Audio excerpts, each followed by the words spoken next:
Assalamualaikum warahmatullahi wabarakatuh. Perkenalkan, nama saya Gin Ginayatur Rohma. Saya dari jurusan Pendidikan Masyarakat kelas A angkatan 2019.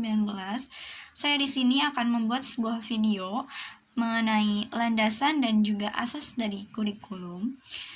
Pembuatan video ini untuk memenuhi salah satu tugas mata kuliah pengembangan program dan kurikulum pendidikan masyarakat.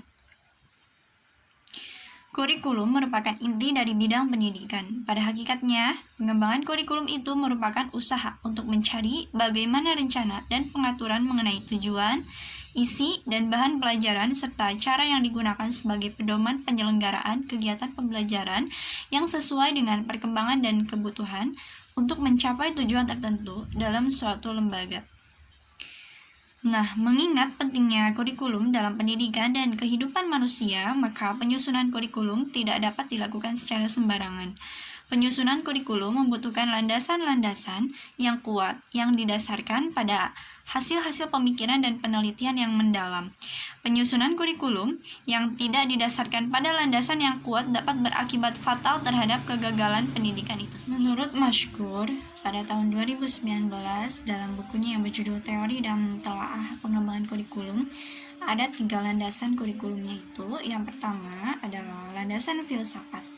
Nah, kedudukan landasan filsafat dalam pengembangan kurikulum merupakan faktor yang sangat penting dalam menentukan arah, sasaran, dan target dari proses pendidikan. Landasan ini digunakan untuk melaksanakan, membina, dan mengembangkan kurikulum di sekolah atau madrasah. Filsafat adalah cara berpikir yang radikal, menyeluruh dan mendalam, atau suatu cara berpikir yang mengupas sesuatu sampai ke akar-akarnya. Nah, di sini Plato menyebut filsafat sebagai ilmu, pengetahuan yang digunakan untuk mencari nilai-nilai kebenaran, berpikir secara mendalam tentang permasalahan yang dihadapi manusia, termasuk masalah pendidikan merupakan target dari kajian filsafat. Nah, proses pendidikan yang berlangsung pada dasarnya adalah penerapan dari pemikiran-pemikiran hasil filsafat yang diketemukan oleh para ahli. Nah, di sini juga menurut Reja Mudia Harjo pada tahun 1989 dalam Mashkur pada tahun 2019 terdapat 3 sistem pemikiran filsafat yang sangat besar pengaruhnya dalam pemikiran pendidikan, yaitu yang pertama idealisme, lalu yang kedua realisme, dan pragmatisme. Filsafat idealisme berpandangan bahwa realitas yang ada ini terdiri dari ide-ide yang sudah dilahirkan. Filsafat realisme malah kebalikan dari filsafat idealisme, yaitu lebih mengandalkan pada realitas indrawi yang didasarkan pada pengalamannya. Nah, sedangkan filsafat pragmatisme aliran filsafat yang berorientasi pada hasil yang bersifat praktis dan mengandung manfaat bagi kehidupan. Nah, lalu ada yang kedua, yaitu landasan psikologis. Nah, pendidikan berkaitan dengan perilaku manusia. Dalam proses pendidikan terjadi interaksi antara siswa dengan lingkungannya, baik lingkungan yang bersifat fisik maupun lingkungan sosial. Melalui pendidikan diharapkan adanya perubahan perilaku siswa menuju kedewasaan, baik fisik, mental, intelektual, moral, maupun sosial. Nah, namun demikian perlu juga diingatkan bahwa tidak semua perubahan perilaku siswa mutlak sebagai akibat intervensi dari program pendidikan. Karena ada juga perubahan perilaku yang dipengaruhi oleh kemataan siswa itu sendiri atau pengaruh dari lingkungan di luar program pendidikan. Nah, psikologi adalah ilmu yang mempelajari tingkah laku manusia. Sedangkan kurikulum adalah upaya menentukan program pendidikan untuk mengubah perilaku manusia. Oleh sebab itu, pengembangan kurikulum harus dilandasi oleh psikologi sebagai acuan dalam menentukan apa dan bagaimana perilaku itu harus dikembangkan. Karena siswa adalah individu yang sedang berada dalam proses perkembangan seperti perkembangan fisik atau jasmani, intelektual, sosial, emosional, moral, dan sebagainya. Nah, dan tugas utama para guru di sini adalah membantu mengoptimalkan perkembangan siswa. Nah, lalu yang Terakhir yaitu ada landasan sosiologis. Nah, landasan sosiologis mengarahkan kajian mengenai kurikulum yang dikaitkan dengan masyarakat, kebudayaan, dan perkembangan ilmu pengetahuan. Ketiga hal tersebut pada hakikatnya merupakan landasan yang sangat mempengaruhi penetapan isi kurikulum. Untuk lebih jelasnya,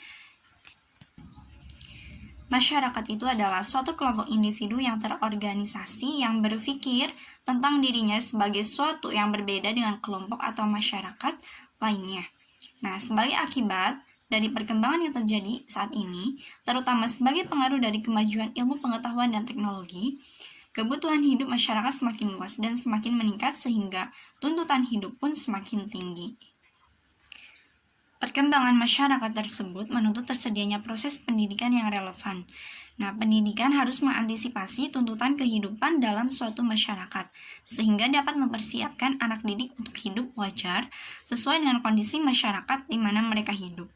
Untuk terciptanya proses pendidikan yang sesuai dengan perkembangan masyarakat, maka diperlukan rancangan pendidikan berupa kurikulum yang landasan pengembangannya memperhatikan perkembangan masyarakat. Nah, lalu ada pula menurut Nana Shaudi Sukmadinata pada tahun 1997 dalam Baderiyah pada tahun 2018 dengan judul Buku Ajar Pengembangan Kurikulum.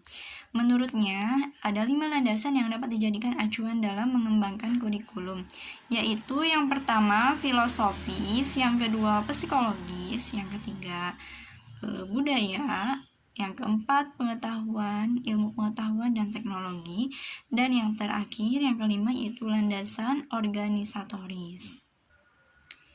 Sebenarnya nggak jauh berbeda ya dari yang menurut Maskur pada tahun 2019 yang dalam bukunya yang berjudul Teori dan Telaah Pengembangan Kurikulum.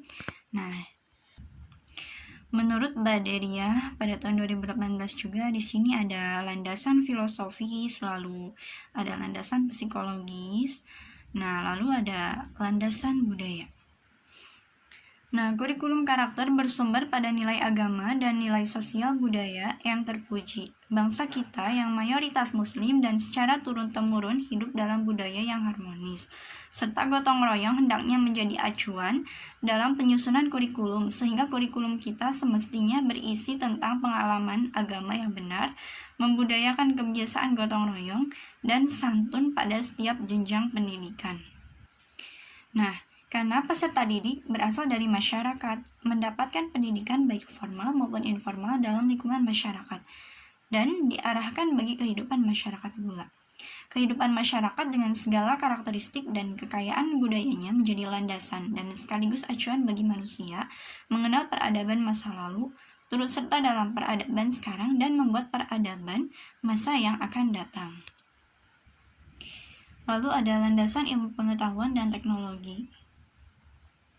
Nah, pada awalnya ilmu pengetahuan dan teknologi yang dimiliki manusia masih relatif sederhana. Namun sejak abad pertengahan mengalami perkembangan yang pesat. Berbagai penemuan teori-teori baru terus berlangsung sehingga saat ini dan dipastikan ke depannya akan terus semakin berkembang. Nah, ilmu pengetahuan adalah suatu proses pemikiran dan analisis yang rasional, logik, konsisten, dan tersusun secara sistematis dengan menggunakan kekuatan pemikiran yang selalu dapat diperiksa dan dikontrol dengan kritis oleh setiap orang yang ingin mengetahuinya.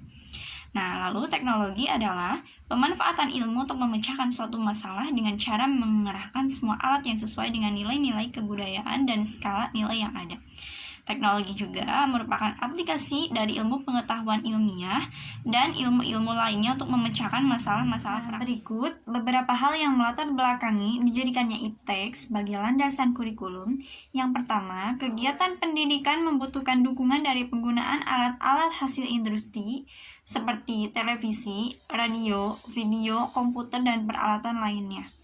Lalu yang kedua, pendidikan merupakan upaya menyiapkan siswa menghadapi masa depan. Lalu yang ketiga, perubahan masyarakat dan IPTEK yang semakin pesat. Lalu, tujuan dijadikannya IPTEK sebagai landasan pengembangan kurikulum. Yang pertama, membuat pelajar-pelajar di negeri kita dapat bersaing dan mengejar ketertinggalan dari pelajar di negeri maju tanpa perlu kehilangan nilai-nilai kemanusiaan dan budaya yang kita miliki. Lalu yang kedua, membekali dan mengarahkan peserta didik ke jenjang pendidikan dasar guna menuju masyarakat yang melek teknologi, yaitu bercirikan mampu mengenal, mengerti, memilih, menggunakan, memelihara, memperbaiki, menilai, menghasilkan produk teknologi sederhana, dan peduli terhadap masalah yang berkaitan dengan teknologi. Lalu yang ketiga, memperkuat kurikulum yang dihasilkan, dan yang terakhir yaitu mengembangkan dan melahirkan IPTEK untuk lebih memajukan peradaban manusia. Nah, dan agar perolehan peserta didik menjadi bermakna, maka pendidikan dengan berlandaskan ilmu pengetahuan dan teknologi harus dirancang dengan pendekatan pembelajaran yang mengutamakan kemampuan memecahkan masalah, mampu berpikir alternatif, dan mampu menilai sendiri hasil karyanya dengan pendekatan 4 pilar belajar, yaitu yang pertama yaitu learning to know, yaitu peserta didik akan dapat memahami dan menghayati bagaimana sih suatu pengetahuan dapat diperoleh dari fenomena yang terdapat dalam lingkungannya. Nah, lalu yang kedua, learning to do, yaitu menerapkan suatu upaya agar peserta didik menghayati proses belajar dengan melakukan sesuatu yang bermakna. Lalu yang ketiga, learning to be, yaitu proses pembelajaran yang memungkinkan lahirnya manusia terdidik yang mandiri. Nah, lalu yang terakhir, learning to live together, yaitu pendekatan melalui penerapan paradigma ilmu pengetahuan seperti pendekatan menemukan dan pendekatan menyelidik akan memungkinkan peserta didik menemukan kebahagiaan dalam belajar. Nah, lalu yang kelima yaitu landasan organisatoris. Nah, ini adalah salah satu aspek yang perlu dipahami dalam pengembangan kurikulum adalah aspek yang berkaitan dengan organisasi kurikulum. Landasan kurikulum dengan organisasi merupakan pola dan desain bahan kurikulum yang tujuannya untuk memudahkan siswa dalam mempelajari bahan pelajaran dan melakukan kegiatan belajar sehingga tujuan pembelajaran dapat dicapai secara efektif. Nah, landasan organisatoris di sini ialah sebagai suatu gagasan, suatu asumsi atau prinsip yang berkenaan dengan organisasi-organisasi bahan pelajaran yang disajikan atau ringkasan singkatnya ialah landasan organisatoris mengenai bentuk penyajian bahan pelajaran yakni organisasi kurikulum. Nah, organisasi kurikulum sangat terkait dengan pengaturan bahan pelajaran yang ada dalam kurikulum, sedangkan yang menjadi sumber bahan pelajaran dalam kurikulum adalah nilai-nilai budaya, sosial, aspek siswa dan masyarakat, serta ilmu pengetahuan. Nah, lalu yang selanjutnya, asas-asas pengembangan kurikulum. Nah, dalam pengembangan kurikulum, banyak hal yang harus diperhatikan dan dipertimbangkan sebelum mengambil suatu keputusan. Nah, apapun jenis kurikulumnya, pasti memerlukan asas-asas yang harus dipegang. Nah, asas-asas tersebut cukup kompleks dan tidak jarang memiliki hal-hal yang bertentangan. Karenanya, harus memiliki seleksi. Begitu juga apabila dilihat dari perbedaan masyarakat, organisasi, bahan yang digunakan, dan pilihan psikologi belajar dalam mengembangkan kurikulum tersebut. Lebih lanjut akan diuraikan ada 4 asas pengembangan kurikulum tersebut, yaitu yang pertama ada asas filosofis. Filsafat diartikan sebagai ilmu yang berusaha memahami semua hal yang muncul dalam keseluruhan lingkup pengalaman manusia yang berharap manusia dapat agar mengerti dan mempunyai pandangan menyeluruh dan sistematis mengenai alam semesta dan tempat manusia di dalamnya. Intinya manusia merupakan bagian dari dunia. Contoh asas filosofis yaitu perkembangan kurikulum berdasarkan falsafah bangsa Indonesia sendiri yaitu Pancasila. Nah, ada 3 aliran yang dianut oleh masyarakat di dunia ini, yaitu yang pertama falsafah bangsa, lalu falsafah lembaga pendidikan, dan falsafah pendidikan. Lalu yang kedua ada asas sosiologis. Nah, asas sosiologis memiliki peran penting dalam mengembangkan kurikulum pendidikan pada masyarakat dan bangsa di muka bumi ini. Suatu kurikulum pada prinsipnya mencerminkan keinginan cita-cita tertentu dan kebutuhan masyarakat.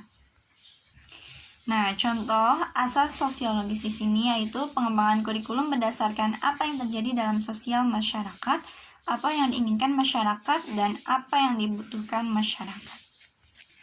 yakni yang pertama mengadakan revisi dan perubahan sosial, lalu yang kedua mempertahankan kebebasan akademis dan kebebasan melaksanakan penelitian ilmiah, lalu yang ketiga mendukung dan turut memberi kontribusi pada pembangunan, yang keempat menyampaikan kebudayaan dan nilai-nilai tradisional, yang kelima mengeksploitasi orang banyak demi kesejahteraan golongan elit, dan yang terakhir mewujudkan revolusi sosial untuk melenyapkan pengaruh pemerintah terdahulu. Nah, lalu ada aspek psikologis. Nah, asas psikologi berarti kegiatan yang mengacu pada hal-hal yang bersifat psikologis, yaitu sifat, jiwa, dan batin. Nah, pengembangan kurikulum berdasarkan asas psikologi meliputi aspek-aspek. Yang pertama, ada aspek ketakwaan yang dikembangkan dengan kelompok agama. Lalu yang kedua ada aspek cipta yang dikembangkan dengan kelompok bidang studi ekstra, sosial, bahasa, dan filsafat. Dan lalu yang ketiga yaitu aspek karsa yang dikembangkan dengan kelompok bidang studi etika, budi pekerti, dan PPKN. Nah, lalu yang keempat ya sekaligus ini adalah asas yang terakhir yaitu asas organisatoris. Nah, asas ini berkenaan dengan organisasi kurikulum. Nah, suatu aktivitas dalam mencapai tujuan pendidikan formal perlu suatu bentuk pola yang jelas tentang bahan yang akan disajikan atau yang akan diproses kepada peserta didik. Pola atau bentuk bahan yang akan disajikan inilah yang dimaksud organisasi kurikulum. Contohnya yaitu bagaimana merumuskan tujuan bahan pembelajaran, sasaran bahan pelajaran, pengorganisasian bahan. Nah, mungkin itu saja yang bisa saya sampaikan mengenai materi landasan dan asas kurikulum pada video kali ini. Terima kasih atas perhatiannya. Mohon maaf apabila ada kata-kata yang salah. Terima kasih. Wassalamualaikum warahmatullahi wabarakatuh.